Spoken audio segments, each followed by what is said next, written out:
Salut! Da. Pentru 50 de lei dă buchetul ăsta unei fete random și spune că arată foarte bine. Dacă reușești să o săruți, câștigi 100 de lei. Te bagi? Da. Nici nu eziți. Ok, buchetul tău, Da. unde mergem? O fată. Hai să găsim o fată.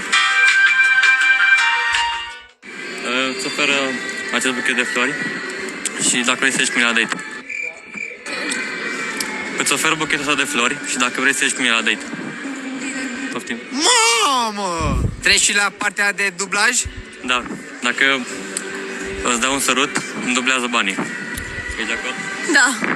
Ma! Bă! Uite ce aplaudă băieții! Cum te cheamă? Alesia. Te așteptai la așa ceva? Nu. Când te-ai trezit tu dimineața, ai zis, mamă, diseară va veni un băiat, îmi dă un buchet de flori și îmi dă și un sărut. Nu m-am gândit la așa ceva. O să ieși cu el la date? Da. Văd că mai este un loc liber, îl las cu tine.